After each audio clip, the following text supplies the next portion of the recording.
हकीम नटराज और आलसी राजा। एक देश का राजा बड़ा आलसी किस्म का था।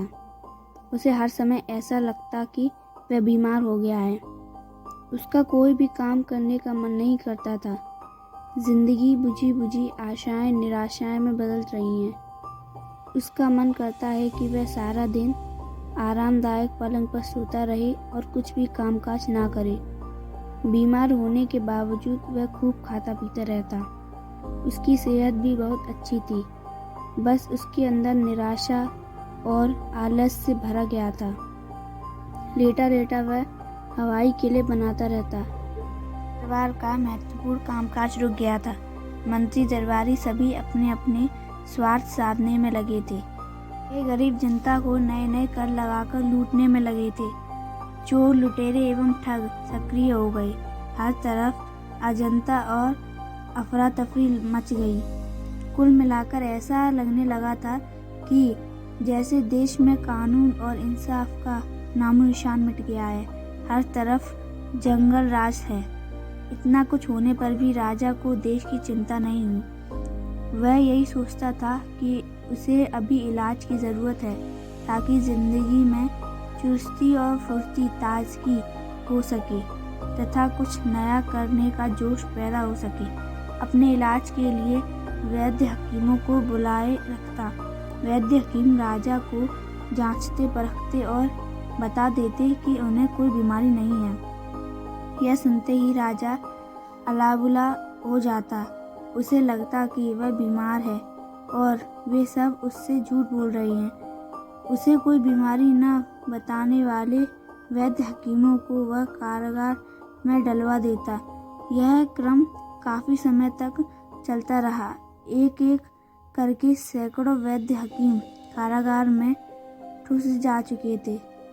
एक दिन एक बूढ़े हकीम पंडित नटराज को राजा का इलाज करने के लिए लाया गया। उसने राजा की अच्छी तरह जांच की। उसे भी राजा में कोई बीमारी नज़र नहीं आई। राजा अच्छा खाता पीता नरम रेशमी बिछौने पर लेटा रहता, लेकिन बस कोई कामकाज करने की कोशिश नहीं करता। हकीम नटराज समझ गया कि राजा को आखिरकार बीमारी क्या है। महाराज, आपको तो बड़ा भयंकर रोग लग गया है। इसका इलाज असंभव तो नहीं, मगर मुश्किल है।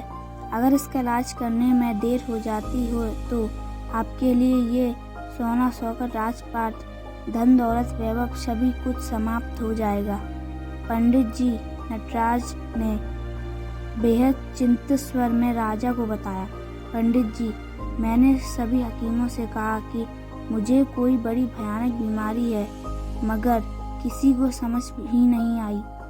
इसलिए मैंने सभी लल्लू पंजू हकीमों को जेल में डलवा दिया। अब आप ही इस रोग का इलाज ढूंढें। राजा ने उत्साहित स्वर से कहा। उसे अब यह जानकर हौसला हो गया था कि उसकी बीमारी हकीम नटराज की पकड़ में आ गई है। महाराज, आप सही कह रहे हैं, तो फिर जल्दी से जल्दी असर करने वाली दवा बनाकर दीजिए। ठीक होने पर मैं आपको मुँह मांगा इनाम दूंगा। महाराज, आपकी बीमारी के लिए दवाई का नुस्खा बेहद आसान है।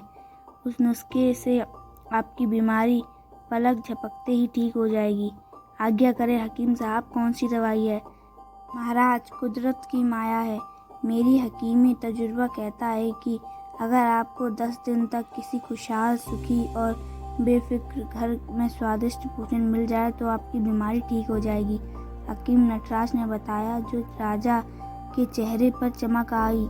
हकीम ने फौरन सैनिकों को बुलवाकर उन्हें आगाह करते हुए कहा, इतना याद रखना कि वास्तव में खुशहाल सुखी और बेफिक्र होना चाहिए, वरना तुम्हारे महाराज का इलाज नहीं हो सकेगा। सैनिक तुरंत ऐसे परिवार की खोज में निकल पड़े, लेकिन उन्होंने पूरा राज्य छान मारा, पर उन्हें ऐसा कोई परिवार नजर नहीं आया जिसका स्वामी खुशहाल सुखी और बेफिक्र हो। हर व्यक्ति परेशान, चिंताग्रस्त, गरीबी का मारा, चोर लुटेरे, संपत्ति सरदारों के भयभीत था। सैनिक गहन चिंता में डूब गए, क्योंकि उन्हें अच्छी तरह मालूम था कि खाली हाथ लौटने पर राजा उन्हें जेल में डलवा देंगे। काफ़ी तलाश करते करते सैनिक एक साधु की कुटिया में पहुंचे। वह प्रभु भक्ति में लीन था। काफ़ी देर बाद जब साधु ने आंखें खोली और अपनी कुटिया में राजा के सैनिकों को देखा तो उसे आश्चर्य हुआ। सैनिकों ने नम्रतापूर्वक साधु से कहा, आपने अपने मंतव्य बताएं। सैनिकों की बात सुनकर पहले तो साधु जोर से ठहाका लगाकर हंसा और फिर जोर जोर से रोने लगा। इसके बाद वह गहरी निराश में डूब गया। सैनिक साधु की इन हरकतों पर काफ़ी हैरान थे। उन्होंने साधु से उनके हंसने, रोने और उदास हो जाने का कारण पूछा तो साधु ने बताया, मैं हंस इसलिए रहा हूँ कि राजा मेरे जैसे गरीब फकीर के घर से भोजन खाना चाहता है। रोया इसीलिए कि मैं स्वयं मांग कर रोटी खाता हूँ, तो भला राजा को स्वादिष्ट भोजन कैसे खिला पाऊँगा। उदास इसीलिए हूँ कि अपने राजा के लिए मैं कुछ नहीं कर सकता। सैनिक पूरी तरह निराश होकर इसी आशा के साथ राजमहल पहुँचे कि राजा उन्हें जाते ही जेल में डलवा देंगे।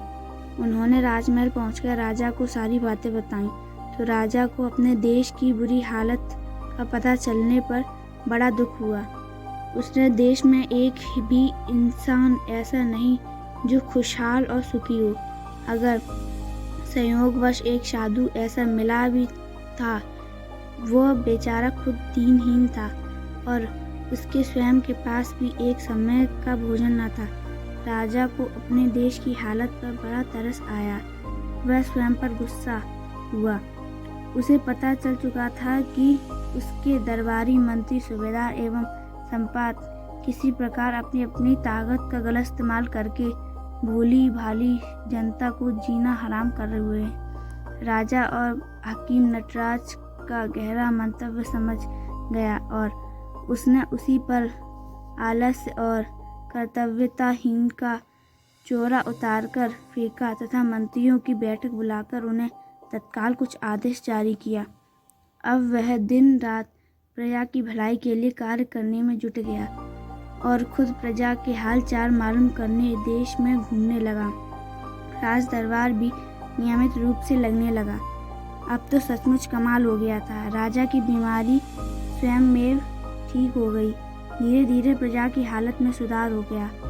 राजा ने हकीम पंडित नटराज को धन्यवाद किया और उनसे इनाम मांगने को कहा तो पंडित नटराज ने जवाब दिया, राजन, आपकी आलस्य की बीमारी ठीक हो गई है और आप पहले की भांति फिर से दुखी जनता की सेवा करने लगे। यही मेरा इनाम है। अगर इनाम देना ही है तो जेल में बंद बेकसूर वैद्य हकीमों को मुक्त कर दें। राजा ने शर्त हकीम नटराज की बात मानते हुए जेल में बंद सभी वैद्य हकीमों को उसी शर्त रिहा करवाया और पंडित नटराज को राज्य का महामंत्री नियुक्त किया। वह अब समझ चुका था कि दुनिया में आलस्य जैसी बीमारी का कोई इलाज नहीं, इसे केवल मेहनत के जरिए ही ठीक किया जा सकता है।